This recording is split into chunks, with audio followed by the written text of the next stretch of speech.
Hello friends. आज का hot topic जो चल रहा है वो मिसेस मूवी का चल रहा है।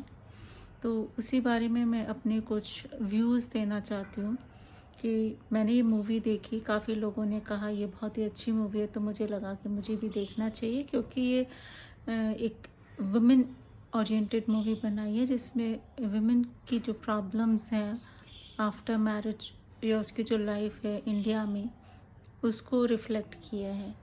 लेकिन कुछ चीज़ों से मैं सहमत नहीं हूँ इस मूवी में।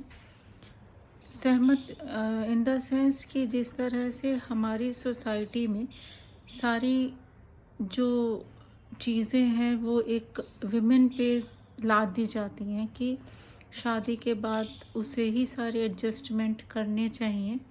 लेकिन जिस तरह से हमारी इंडियन सोसाइटी में मैरिजेस होती हैं, तो वो दो लोगों के बीच में नहीं, दो फैमिलीज़ के बीच में होती हैं। इवन कई बार लड़कियों से पूछा तक भी नहीं जाता है कि उसको क्या चाहिए, उसको किस तरह की फैमिली चाहिए। इवन उसके खुद के पेरेंट्स जिन्होंने उसे बड़ा किया है वो भी इस चीज़ को ध्यान नहीं देते कि हमारी उस जो बिटिया है वो आगे जाके दूसरी फैमिली में एडजस्ट कर भी पाएगी या नहीं कर पाएगी। हमारे यहाँ ये सोच लिया जाता है, अरे शादी कर दो एडजस्टमेंट हो जाएगा।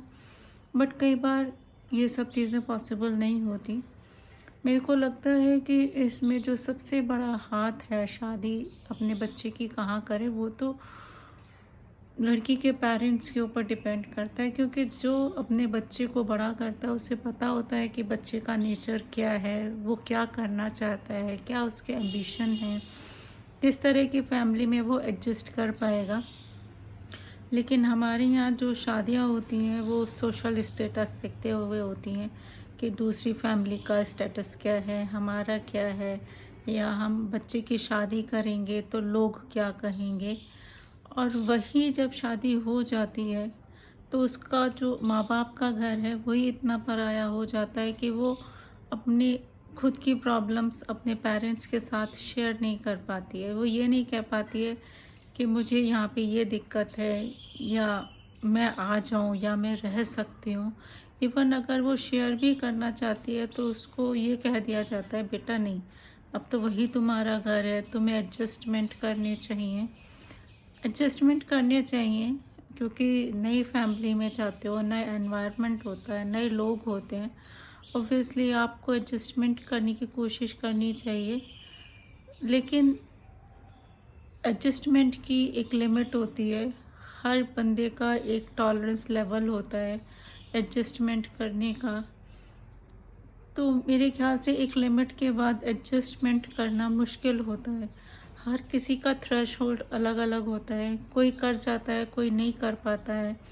इसीलिए जो हमारे यहाँ कई बार होता है कि लड़की ने सुसाइड कर ली है या इन लॉज ने उसको मार दिया, तो ये घटनाएं इसीलिए होती हैं क्योंकि वो अपने घर पे जाके वो शेयर ही नहीं कर पाती है। और अगर शेयर करती भी है तो उसको कहा जाता है अगर तुम वापस आओगी तो लोग क्या कहेंगे, या बाकी जो भाई बहन हैं उनके ऊपर फ़र्क पड़ेगा। लेकिन आप ये सोचिए, जो बच्चा आपके यहाँ रहा है, आपने उसे जन्म दिया है, आप उसको ऐसे कैसे कह सकते हो? आप उसको ऐसे अबेंडन नहीं कर सकते हो कि मैरिज हो गई है तो बस अब तुम्हारा रिश्ता ख़त्म हो गया है, अब तुम वहीं रहो जैसे भी हो, चाहे कितनी भी तकलीफ़ रहे, चाहे फिज़िकल कितनी रहे, चाहे मेंटल कितनी रहे, बट अब आपको वहीं पे एडजस्ट करना है। और दूसरी बात यह है कि जो हर माँ होती है वो भी किसी की सास भी होती है, किसी की बहन भी होती है, उसने खुद भी लड़की का जीवन जिया होता है। तो मुझे नहीं मालूम कि वो इस चीज़ को क्यों नहीं समझ पाती है, वो अपनी बेटी की प्रॉब्लम को क्यों नहीं समझ पाती है, या समझ के भी इग्नोर कर देती है।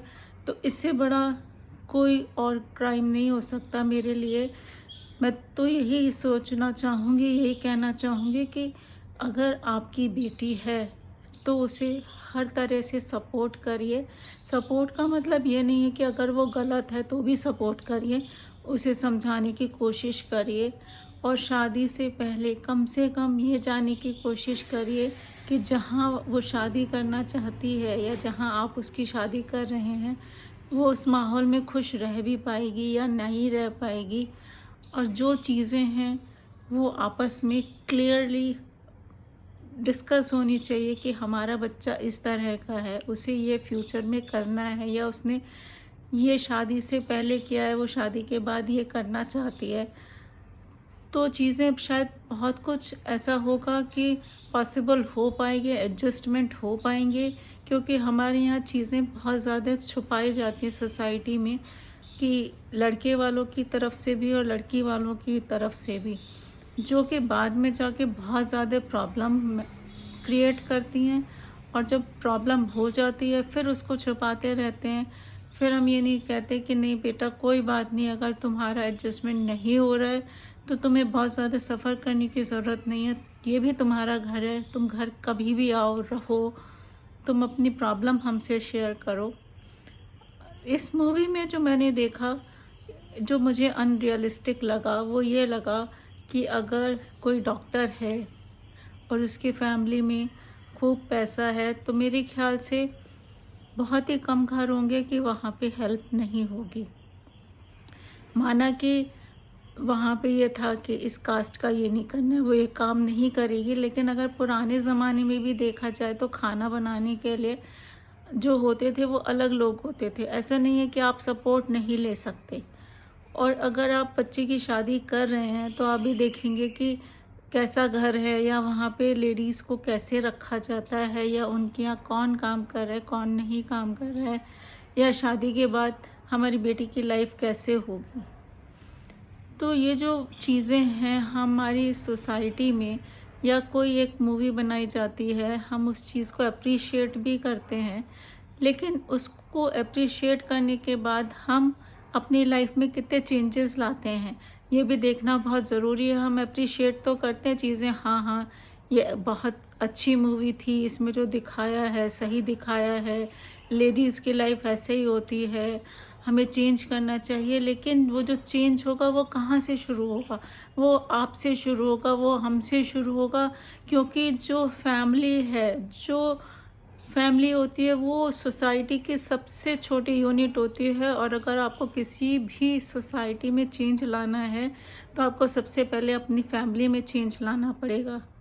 अगर आप वो नहीं करते हो तो आप सोसाइटी को नहीं बदल सकते हो।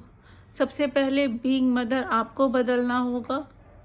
आपको अपने बच्चे को ऐसे बड़ा करना है कि नहीं बेटा तुम्हें कोई फ़र्क नहीं हम करते हैं। और अगर आप उसे अच्छे से एजुकेट कर रहे हैं तो आप उसे डिसीजन मेकिंग की भी लिबर्टी दीजिए, ये बहुत ज़रूरी है।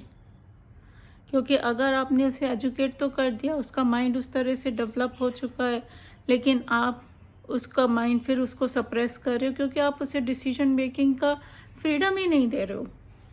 मतलब जो लाइफ उसकी है, जो उसे जीनी है, उस पे उसका कोई राइट ही नहीं है, उसको कोई फ्रीडम ही नहीं है। फिर आप उसे इतना एजुकेट नहीं करिए कि वो जो है एजुकेट हो के और फिर वो अपने आप को सप्रेस करे, वो बहुत ही ज़्यादा मेंटल टॉर्चर होता है। मैं यही कहना चाहूँगी कि आप मूवी देखते हैं, अप्रिशिएट करते हैं, और जो चीज़ आपको बुरी लग रही है तो उसे चेंज करने की कोशिश करिए, अपने में चेंज लाने की कोशिश करिए। और जो आपके बच्चे हैं उसके थ्रू सोसाइटी में चेंज लाने की कोशिश करिए, तभी ये चीज़ें बदल पाएंगी। क्योंकि हमारी सोसाइटीज़ में मूवी तो बहुत बन चुकी हैं, जैसे मैं कब तक चुप रहूँगी, मैं चुप नहीं रहूँगी, या और भी कई सारी मूवीज़ आई हैं जो वुमेन ओरिएंटेड रही हैं, लेकिन हम उसे देखते हैं, बातें करते हैं, डिस्कस करते हैं, सोशल मीडिया पे भी डिस्कशन हो जाता है, फैमिलीज़ के बीच में डिस्कशन हो जाता है, लेकिन जहाँ चेंज की बात आती है सॉरी, वहाँ पे हम वहीं के वहीं रहते हैं, हम नहीं बदलते हैं, हम खुद को नहीं बदलते हैं। इवन जब हम आगे अपनी बेटी की शादी करते हैं तो हम उसी पुराने ढर्रे पे रह के शादी करना चाहते हैं, हम अपनी बेटी की राय नहीं जानना चाहते। हम कह देते हैं अरे तुम्हें क्या पता। आप ये सोचिए, जो ज़िंदगी उसे जीनी है वो उसे जीनी है, जो एडजस्टमेंट करने उसे करने हैं। तो प्लीज़ अगर वो कुछ कह रही है तो उसको सुनिए, उसको समझने की कोशिश करिए, उसकी लाइफ स्पॉइल मत करिए। और आप पढ़ा रहे हैं, एजुकेशन दे रहे हैं, तो अपने बेटे को भी यही सिखाइए कि नहीं, आपकी बहन ऐसी है जैसे आप हो, मिल के रहो, उसमें भेदभाव नहीं करिए। तभी हम कुछ सोसाइटी के लिए कर पाएंगे, अपने लिए कर पाएंगे, अपने बच्चों के लिए कर पाएंगे। बस मैं यही कहना चाहती हूँ। Thank you. आई होप आपको पसंद आया होगा, और अगर अच्छा लगे तो आप अपनी लाइफ में, अपने बच्चे की लाइफ में चेंज ज़रूर करिए। Thank you.